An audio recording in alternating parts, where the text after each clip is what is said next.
ราวกับกระทบเปลวไฟก็คือห้อนโบนะสถานะเพราะว่าอย่างถึงห้อนนะเพราะเขาบรรลับบรรนอนห้องบ่ได้นอนบ่ได้นอนหลับกับเพื่อนมันก็คือแบบสนิทเนาะถ้าเวลาเขานอนเนี่ยนั่งรับก็ดีจะรับได้ก็ดีทางบ่ได้นอนหลับกับเพื่อนเนี่ยมันรับแบบสนิทมันได้พักผ่อนตาเต็มที่ตาก็มีปัญหาเนี่ยแม่แต่หมอเจ้าบ้านเนี่ยเปิ่นปรุงยามาฮือส่งมาฮือยอดแต่ก็ต้องนอนยอดแต่ว่าพระจักคุบาลได้ความตีเปิ่นเคารพในเรื่องของสัจจะวาจาที่มันกล่าวไว้เปิ่นกระตึ้งบ่ย้อมยอดเดินจงกรมเดินไปเดี๋ยวก็นั่งเดี๋ยวก็เดินเดี๋ยวก็นั่งเดี๋ยวก็เดินก็เนี่ยตัวยาที่ว่าจะยอดเปิ่นก็มาสามารถจะรักษาได้เต็มที่หมออดบ่ได้สถาเหมือนก็เขาไปหาหมอทั้งวันเนี่ย หมอปัจจุบันนะปรากฏว่าถ้าท่านยอมนอนหยอดยานี่ดวงตาของท่านจะต้องบอดสนิทอย่างแน่นอนอย่างเขาไปหาหมอเนี่ยคือย่างไงเด้อทำย่างก็ตายเนี่ย อันเนี้ยหมอก็จะว่าจะกำสุดเนี่ยนี่สมัยนั้นจะอู้กำเข้าถ่ายอยู่เนาะกำมันเป็นภาษาบาลีหมดนะอาจจะถ้าไปภาษาบาลีที่เปิ่นแปะถ้าเปิ่นเป็นมหาปริญญาเปิ่นจะโห่กรรมบาลีเนี่ยมันจะอาจจะสุภาพอยู่อันนี้หมอก็บอกเลยถ้ามันนอนหยอดตายืนหยอดมันกระตึ้งเหมือนนอนยืนกระตึ้งได้มันตึ้งเหมือนนอนยามกับเข้าตามันก็กระบอกขึ้นตัวเอี้ยถ้าดันมันนอนมันย้อมนอนหยอดตาเนี่ยนะตาบอดสนิทแน่นอนแต่ว่าพระจักคุบาลเนี่ยนะตัวก็ยังเลือกวิธีที่จะรักษาสัจจะวาจาของเปิ่นอยู่กับปฏิบัติไปติ๊กเดินอย่างนั้นนะก็สุดท้ายเป็นว่าในคืนสุดท้ายของพรรษานั้นเนี่ยเหตุการณ์ที่มันเกิดขึ้นพร้อมกันก็เป็นสิ่งที่อัศจรรย์ก็คือดวงตาทั้งสองข้างของพระจักคุบาลแตกดับก็คือบอดสนิทเลยก็นี่บหันเลยก็นี่ตามที่หมอบอกกันที่หมอบอกทำยอดยากระจายจะบอดแต่ว่าสิ่งที่เกิดขึ้นแห่งอย่างหนึ่งก็คือว่าจิตของท่านได้หลุดพ้นจากกิเลสทั้งปวงสำเร็จเป็นพระอรหันต์กลายเป็นพระอรหันต์ผู้ตาบอดและมันมีเหตุกรณีหนึ่งศรัทธาญาติโยมในจักคุบาลเนี่ยในคณะที่เป็นได้ปฏิบัติธรรมเดินจงกรมที่เป็นมยุทธบยอนเนี่ย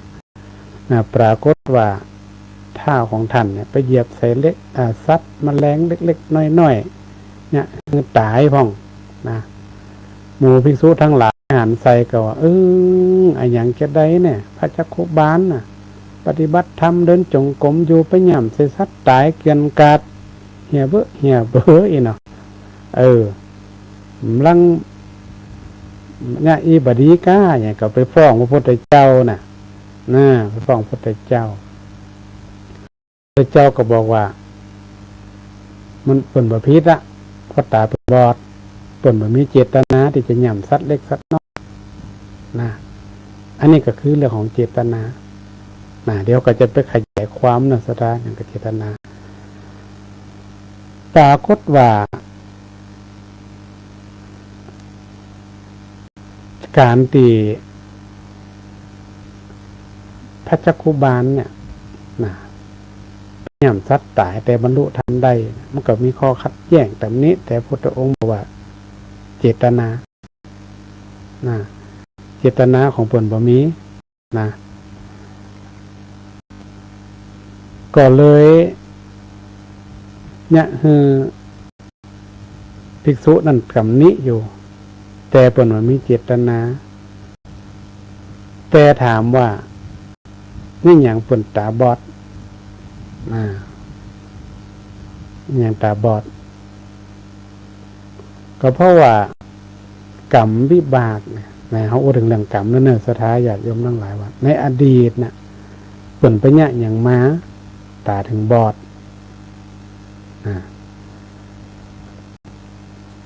พุทธเจ้าเนี่ยก็เป็นเล่าให้ฟังนะก็เลยเล่าอดีตชาติของพระจักคุบาลว่า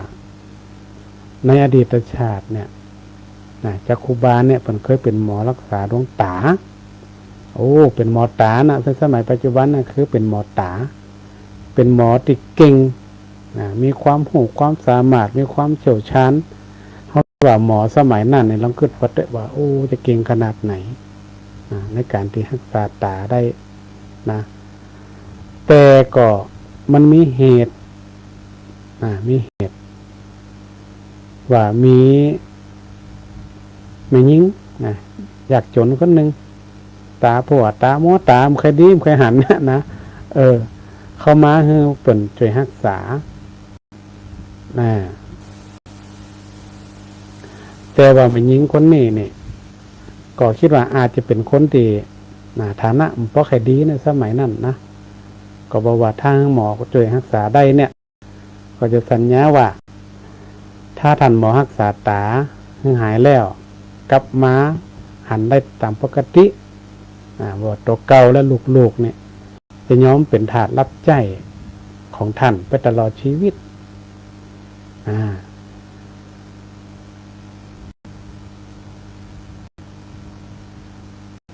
ก็หมอก็เลยว่าเนาะปรุงยาปรุงหยังขึ้นมาแล้วรักษาโอ้อย่างดีจนตาของนางแม่หญิงคนเนี้ยหายดีเป็นปกติแต่ว่าแม่หญิงคนนี้นี่กลัวกรรมที่เคยอู้ไว้ว่าถ้าหายปกติไปบอกหมอว่าโอ้ตาข้าหายดีแล้วนะคุณหมอก็บอกว่ากลัวว่าจะได้ไปเป็นทาสทับใจของหมอนี่ก็เลยกลับบอกว่ายังบ่ใครดีเตี่ย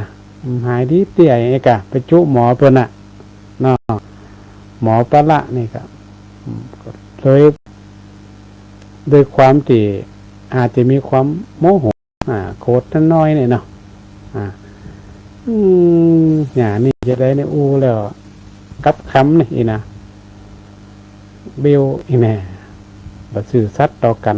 รักษากำอู้นี่สัญญากันไว้แล้วก็มีความโกรธความผูกเจ็บใจน้อยๆในใจก็คิดในใจว่า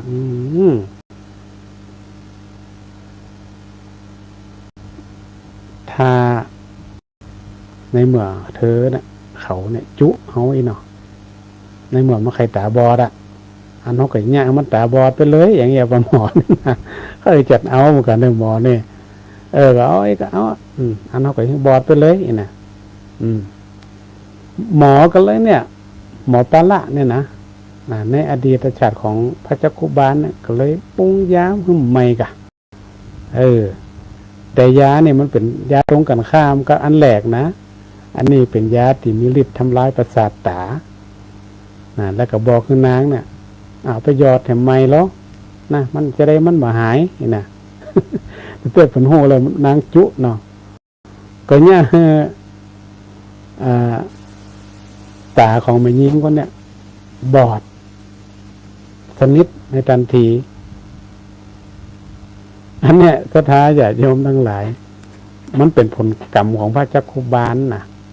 ที่ไปปรุงยาใส่ฮือกับแม่หญิงคนนี้เกิดมาแห่มจาดยังเป็นจักคุบาลเป็นพระจักคุบาลเนี่ยเป็นทุเจ้าแล้วยังบ่ป้นสถากรรมเนี่ยมันบ่จิป้นกรรมเวรเนี่ยมันบ่ป้นมันจะโดยเขาไปตลอดก็เนี่ยพระจักคุบาลขนาดปฏิบัติธรรมอยู่เนี่ยก็ตาบอดตาบอดทั้งสองข้างเหมือนกับติดใส่ยาให้แม่หญิงคนเนี้ยตาบอดทั้งสองข้างอันนี้ทางรู้จากวิเคราะห์เนาะจากเรื่องราว ว่าคนเฮาเนี่ยเนาะหนึ่งการรักษาสัญญาก็ดีน่ะรักษาไว้ก็ดีเปิ้นว่าจะได้เฮาก็ว่าจะนั่นน่ะเนาะอันนี้จะได้มันเป็นจะอันน่ะพิษสัญญากลายเป็นเนี่ยเป็นกูกรรมกูเว้นเนาะเปิ้นว่ากูกรรมกูเว้นกันมาน่ะเกิดมาแห่งจัดก็ปรากฏว่าพระเจ้ากุบาลก็ได้รับผลกรรมที่ไปใจยาพิษคือนางน้ำยอตาเนี่ยตัวเองก็ตาบอดทั้งสองข้างแต่เปิ่นได้บรรลุอรหันต์บรรลุธรรมอยู่นะพระเจ้ากุบาลเนี่ยถ้ามันเป็นธรรมบทเหล่าจะม่วนอยู่นะถ้าเป็นภาษาบาลีนี่นะแต่จะม่วนอยู่ก่อนก็เคยได้แปลผ่องนะแต่ก็จำมาได้แล้วนะมันเมื่อ10 กว่าปีแล้วนะ10 กว่าปีเกือบ20 ปีแล้วก็เคยได้ไปศึกษามานิดๆหน่อยๆนะอันเนี้ยสถาเขามองถึงว่าคนเฮาเนี่ยหนึ่งเนาะถ้าเขามีสัจจะวาจาต่อกันมันก็จะเป็นเรื่องดีเนาะมันก็ต้องเป็นกูกรรมกูเว้นกูแค้นผูกแค้นกันละเนี่ยอันนี้ผูกแค้นกันมาผูกความโกรธกันมาจนมาข้ามแห่งภพแห่งชาติหนึ่งก็ยังผลกรรมตรงนั้นมันยังตยไม่อยู่นะแล้วก็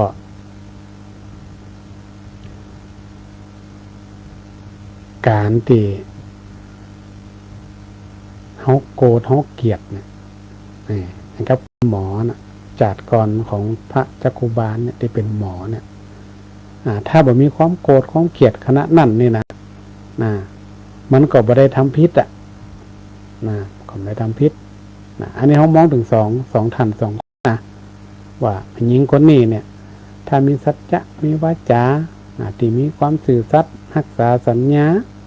ที่ได้กับเปิ่นไว้เหี้ยหมอก็บ่โกรธบ่เกลียดเพราะนั้นถ้าเขาคิดถึงปัจจุบันนี่ก็เหมือนกันก็ตาเนาะบางทีมันก็น่ากึดเหมือนกันนะไว้จัดดีนั่นน่ะแต่ว่าใจยังอันสักกรรมไม่น่ะเดี๋ยวก่อนน่ะอยู่หั่นน่ะกลายเป็นพิษสัญญาเนี่ยมันก็ย้ายให้ผูกแขนแต่ว่าถ้าหมอจักคุบาลตอนนั้นเพิ่นจางมันเตอะอีน่ะมันเป็นหยังถ้าบรรจุได้ก็ปล่อยบรรจุไปเตอะเฮาก็หาวิธีบอกให้เปิ่นเนี้ยอย่างนี้นะมันก็มีอย่างแต่ว่ามันเป็นเรื่องของกรรมที่เขาทำนะมันก็เลยรวมกันมาเหมือนกับที่เขาได้ถึงเรื่องของละออน11 ขวบกับพระธุดงค์เขาได้ว่าจัดในหม้ออย่างเนี้ยอย่างพระจักคุบาลเนี่ยเปิ่นได้ทำกรรมไว้ก่อนอันนี้เขาอาจจะได้รวมกรรมรวมเว้นกันมาจากนี้ก็เลยได้มา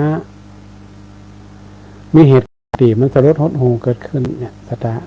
อันนี้เอาน้องถึงเรื่องของหลักธรรมนะแต่เรื่องของกระบวนการเรื่องของกฎหมายเรื่องของอย่างต่างๆนั่นก็เป็นหน้าที่ของหน่วยงานที่เกี่ยวข้องที่ดูแลรักษาเยียวยากันไปตามระบบระเบียบของเปิ่นอันนี้จะได้เอาเรื่องของกรรมเนี่ยมาจับพอว่าเนาะก็แปลกดีว่าที่อื่นมันก็บ่เอาอ่อนโยมเนี่ยถอยรถลุกบานมาครับรถออกมาจนหัวจนยังก็บ่จนตามถนนหนตั้งบิ่งด้วยเลนผ่องด้วยเลนผ่องเลนเปิ่นผ่องเลนตัวผ่องมันก็ต้องมีรถสวนมาที่จะจนกันนะอันนี้ก็ถือว่าเป็นเรื่องที่เฮาน่าคิดเอาธรรมะมาปรงใจแต่ธรรมะเชื่อในใจว่าพระสงฆ์องค์ข้าเจ้าเนี่ยเปิ่นบ่ต่อได้แต่ว่าผู้ที่เป็นญาติเป็นน้องเป็นศรัทธาญาติโยมที่มีความเคารพนับถือนี่มันก็ตึงมีเนาะมันตึงมีใหญ่อันนี้ก็เป็นเรื่องที่เขาจะได้เอามาเปิ่นห้องว่ามาอุปมาอุปไมยกับศรัทธาญาติโยมเข้าใจว่าคนมันบ่ได้อย่างเกิดขึ้นโดยที่บังเอิญเสมอไปเปิ่นห้องมันเป็นเรื่องของกรรมเรื่องของการกระทำที่เขาอาจจะรวมกันมาก่อนอย่างบางท่านบางคนอย่างเฮาถึงวันเนี่ยศรัทธาแปลกว่าคนนั่นอย่างมาอยู่นี่บางทีคนต่างประเทศมาอยู่อย่างเมืองไทย นะบางทีเขาคนต่างจังหวัดนะมาอยู่อย่างบ้านนั่นคนบ้านนั่นเนี่ยมาอยู่บ้านนี่ตนเท่ามันเป็นสิ่งที่มันสร้างรวมกันนะนี่เขามากระยกตัวอย่างอย่างธรรมะเนี่ยมาอยู่บ้านไห่เนี่ยบัดเดียวได้15 ปีแล้วน่ะแล้วมาอยู่อย่างนี้อีเนาะบ้านเกิดกำบัดใจอย่างเงี้ยอันนี้เป็นห้องว่ามันเป็นกรรมเป็นสิ่งที่เป็นสร้างมาไว้ละนะสร้างเขาอาจจะมีส่วนที่มาอยู่ตัดนี้ก็ได้นะบ่พระสงฆ์องค์เจ้าหลายรูปหลายตนก็บ่ได้อยู่บ้านเกิดเมืองนอนตัวเก่านะสละขอบครัวสละป่อสละแม่สละปีสละน้องนะมาอยู่วัดก็จะได้วัดตัวเก่าอันนี้เป็นห้องว่ามันเป็นกรรมที่สร้างไว้รวมกันมานะอย่างคนต่างประเทศนะมาแต่งงานกับคนไทยอยู่เมืองไทยเนี่ยทั้งที่เปิ่นก็อยู่แห่มอย่างนึงแต่เปิ่นก็มาอยู่นะมันก็อาจจะเพราะว่าเนี่ยสิ่งที่มันอาจจะสร้างรวมกันมานี่เฮามองแบบความเชื่อทางพระพุทธศาสนาก็คือเรื่องของกรรมนะสุดท้ายเรื่องของจักขุบาลเนี่ยก็ได้มีหัวข้อธรรมะที่น่าสนใจนอกจากหัวข้อที่ได้ไปตะกี้เนี่ยหนึ่งเรื่องของเจตนา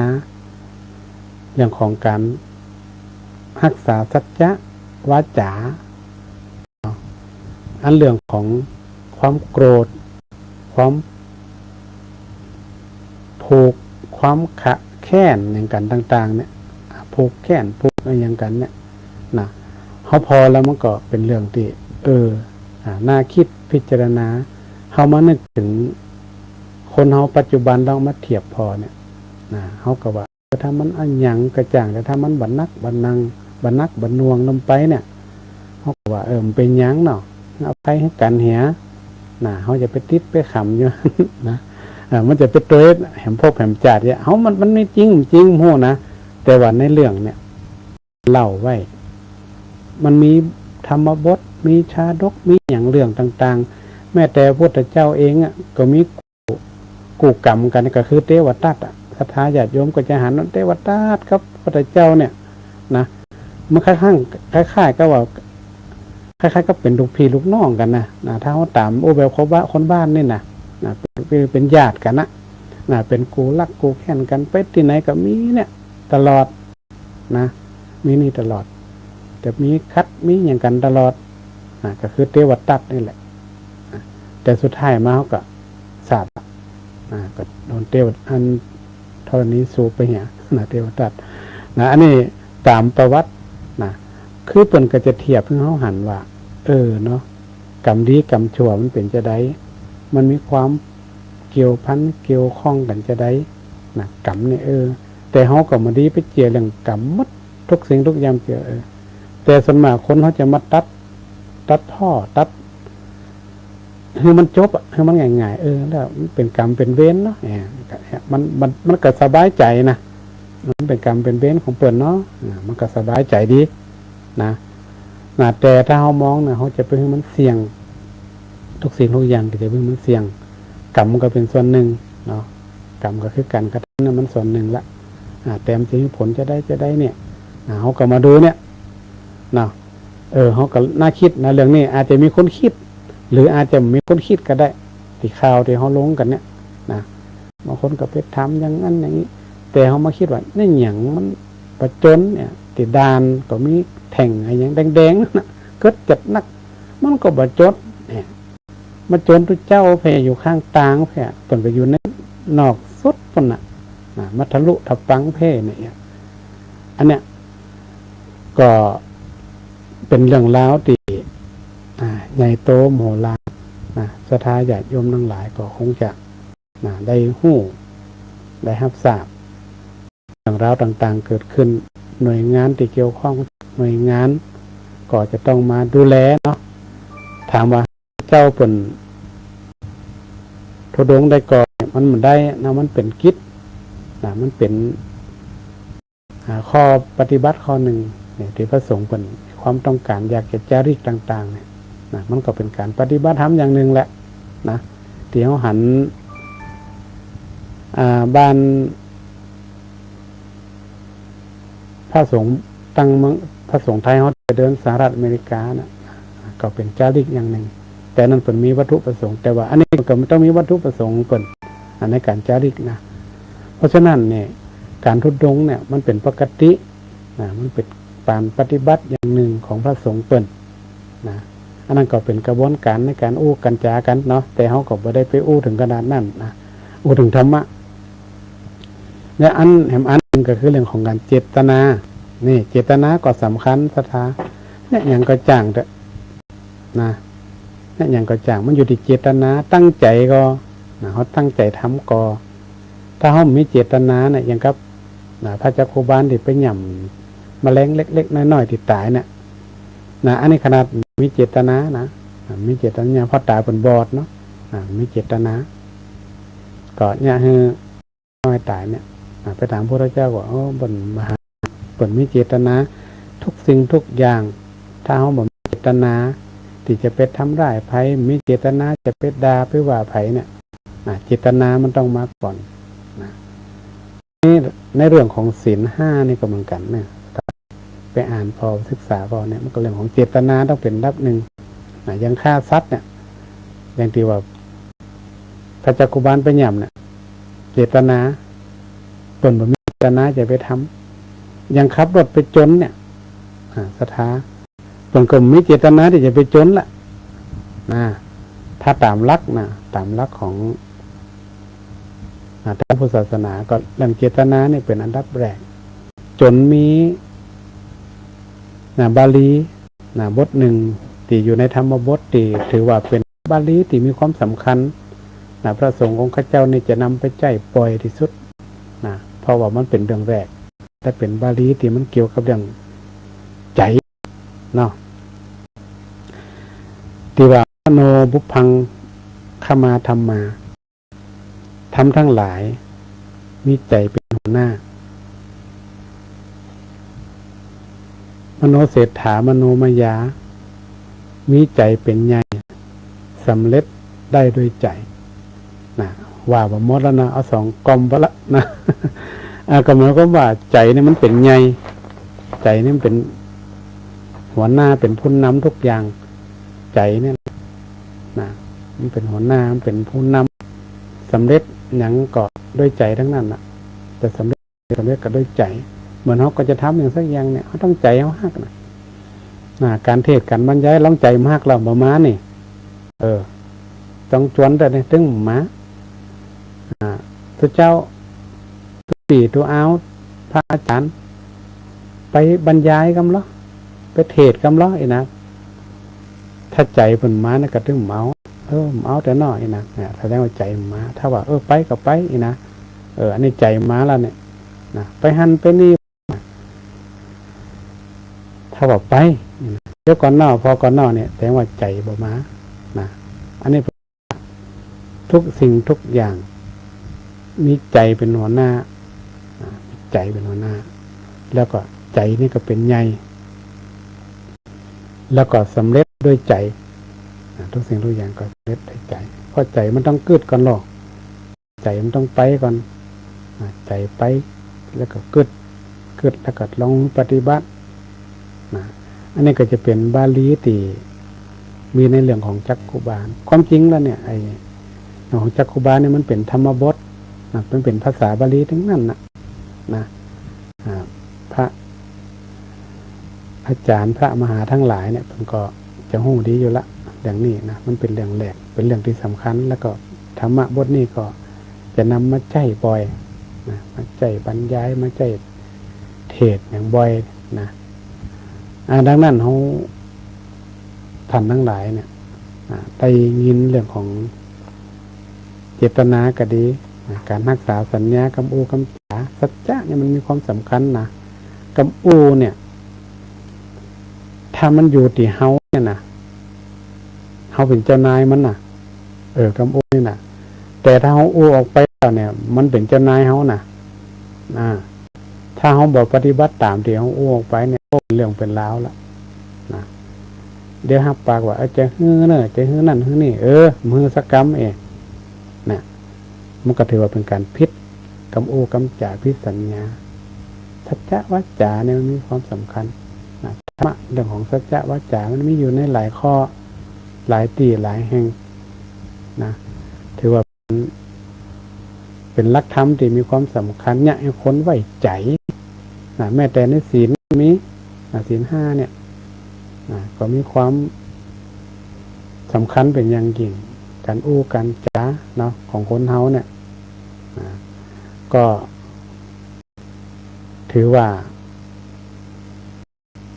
คนเฮามันมีหลายรูปแบบ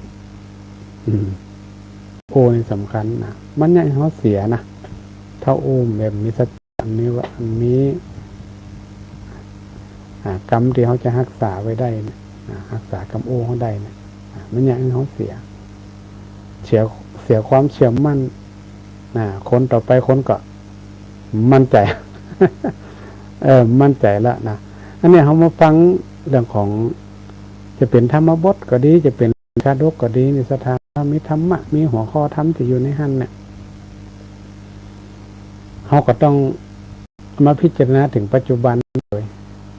ความโกรธเนี่ยที่จักคุมในอดีตเนี่ยที่เป็นหมอที่โกรธกับแม่หญิงคนเนี้ยที่ไปจุคนเนี่ยขนาดว่าแม่หญิงคนที่จุเปิ่นนะเปิ่นโกรธมาได้เนี่ยยังเป็นหลงพิษได้นะความโกรธน่ะความเกลียดเนี่ยมันก็อยู่ในกิเลสข้อหนึ่งกิเลสสาม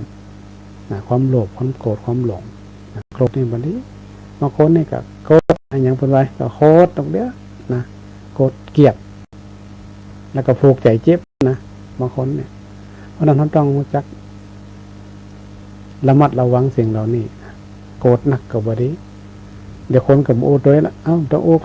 เขาเอาเนี่ยขี้โคตรนะมันก็โอ้กันไปเยอะนะเพราะนั้นเนี่ยฟังเรื่องของธรรมะว่าพระสงฆ์เจ้าเป็นโอ้เรื่องนี้กระจ่างในสตาญาติโยมเขาต้องไปพิจารณานะบนบ่ให้เจียนะมันต้องไปเจียเนี่ยแต่เขาไปพิจารณาก่อนว่ามันเป็นจะได้เนาะเขาก็ต้องพิจารณาว่ามันดีก็บ่ดีนะกิเลสนี่อย่างเขาต้องฆ่ากิเลสแต่ย้อนมันก็เนี่ยความโกรธเราต้องฆ่าโกรธให้ได้ความโกรธเนี่ยอย่างมาฆ่ามันได้ก็คือความโกรธนั่นแหละคือความไม่โกรธนั่นแหละคือติดสิ่งที่จะมาฆ่าความโกรธได้มันโคตรนะเขาว่าจะได้กระจังเขาจะว่าดีว่าให้เนาะจะซอเสียดจะเหล่าขวัญจะได้กระจ่างได้นะเขาก็ต้องไปโคตรไปแขดเขาแต่บางทีเขาก็มันเหมือนกับเป็นการสะท้อนถามเขาเหมือนกันนะว่าสิ่งที่เขาว่ามันแต่ก็ว่าแต่ยี่นะมันแต่เขาก็มาพิจารณาแต่เขาว่าสิ่งเขาว่าแต่ก็ถ้ามันแต่ก็ทุกข์ของเขาถ้ามันบ่แต่ก็ทุกข์ของเขาเพราะคนเฮาเนี่ยมันต้องมีความโกรธความโกรธกิเลสตัณหาคนมันต้องมีอยู่แล้วนะมันต้องมีอยู่แล้วทุกคนน่ะจะมีนักมีน้อยบ่ได้เพราะนั้นเนี่ยความโกรธเนี่ยมีความสำคัญเนี่ยปาละเนี่ยหมอปาละเนี่ยก็ย้อนโกรธนั่นนะถึงเนี่ยไปลงมือทำไปจนตัวเองเกิดมาแห่มจาดเป็นตุเจ้าอยู่น่ะก็ยังตากรรมตรงนั้นนี่ตันแห่มจาดนี่อยู่ตันจาดที่เป็นตุเจ้าอยู่หรอยังบอกป้นนะนั่นเรื่องของกรรมเรื่องของเว้นนะเรื่องของธรรมะทั้งหลายเนี่ยศรัทธาญาติโยมกับมันไปพิจารณาเนาะพิจารณาเอานะวันนี้ก็ได้น้ำเรื่องเท้าต่างๆที่มันเกิดขึ้นในสังคมเฮาที่มันเป็นกระแสเป็นเรื่องที่มันอาจจะบ่เคยเกิดขึ้นนะแต่สิ่งหนึ่งที่เขาก็ต้องระมัดระวังนะเขาอู้ถึงเรื่องของละอ่อนขับรถเนี่ยนะพ่อแม่ก็ต้องดูแลนะดูแลเพราะว่าละอ่อนมาเดียวนี่มันก็อาจจะเรื่องการเล่นการใจเวลาว่างการใจเวลารวมถึงเรื่องของการฝึกหัดฝึกสอนให้ละอ่อนขับรถขับล้าบอกว่าจะรถเครื่องรถอย่างก็ดีเนี่ยถ้ามันเป็นไว้ตีมันยังเหมาะสมเตือนเนี่ยเขาก็ควรจะให้เขาไว้ก่อนก็ได้มันจำเป็นต้องขนาดนั้นเพราะมันเกิดปัญหามาแล้วเนี่ยมันก็ลำบากเนาะกระบวนการกว่าไปตามกระบวนการเพราะนั้นละอ่อนก็คือละอ่อนนะเขาก็เข้าใจอยู่เขาคือละอ่อนแต่มันเป็นเหตุที่สะเทือนขวัญเป็นเหตุที่สลดหดหูใจที่มันเกิดขึ้นเนี่ย ผู้ปกครองเขาทั้งหลายนะศรัทธาญาติโยมที่มีลูกมีหลานก็ดีเนาะก็ฝากเตือนไปนะว่าอันไหนที่มันเหมาะสมเขาก็ต้องพิจารณาเองนะบางทีบางครั้งเขาจะไปคิดเอาคนเดียวนะจะไปคิดเอาคนเดียวนะอย่างที่อาตมาเอาเรื่องกรรมโอเนี่ยมันก็เป็นส่วนหนึ่งนะส่วนหนึ่งต่ออันบ่ได้ว่าทั้งหมดที่อาจพอคิดเตือนใจเขาเผื่อเขาเกิดความสนใจขึ้นมาแหมน้อยนะแต่สิ่งหนึ่งเขาก็ลูกหลานเขานั้นเป็นไว้ละอ่อนอยู่ก็ต้องระมัดระวังนะอย่าไปอย่างตีนะให้เกิดความอาจจะเสียหายได้เนาะสูญเสียหายหลายสิ่งหลายอย่างเพราะว่าแต่ละท่านแต่ละคนก็มีลูกมีหลานนะที่เป็นไว้ละอ่อนอยู่นะส่วนใหญ่ในนี้นะเขาจะไปเจอความเชื่อของคนโบราณคนหมกเก่ามาพิษอันนี้เขาก็ต้องพิจารณาเอาถึงยุคปัจจุบันมันเหมือนเมื่อก่อนนะสมัยก่อนกับหันยางสมัยเดียวกับหันยางเล็กร้อนเดียวนี่แน่นอนเขาจะไปปฏิเสธว่าลูกหลานเขามีมือถือเขาปฏิเสธมันได้มีหมดทุกคนละอ่อน3 ขวบก็ต้องมีละเดี๋ยวนี้ละอ่อนบางคนนี่มีแถว iPad ต้นมัน iPad นี่อย่างโม่ธรรมะกับโม่มีแถวมันต้องมีทุกคนอยู่แล้วล่ะแต่เขาจะแบ่งเวลาให้เขาเล่นจะได้ให้มันเหมาะสมกับไว้ของเขาแล้วเขาจะดูแลเขาจะได้ในไว้นี่นะอันนี้ก็เป็นเรื่องที่ทุกท่านทุกคนก็ต้องพิจารณาเหมือนเดียวกันตามที่เขาดูเนี่ยมันมีปะในเรื่องข่าวเรื่องโซเชียลนะแต่ก็ให้กำลังใจถึงฝ่ายละอ่อนแล้วก็ภัยที่สูญเสียด้วยนะให้กำลังใจกันสิ่งกันและกันภัยพยาให้มันเกิดเหตุนะแต่ว่าต่อไปในอนาคตเนี่ยการป้องกันนี่แหละมันเป็นสิ่งที่สำคัญว่าหน่วยงานที่เกี่ยวข้องจะหาวิธีป้องกันจะได้มันห้ามมาได้บางสิ่งบางอย่างมันห้ามมาได้เขาจะกันจะได้ป้องกันจะได้เขาจะมีคุณกำลังรับฟังสถานีวิทยุเครือข่ายคลื่นสีขาว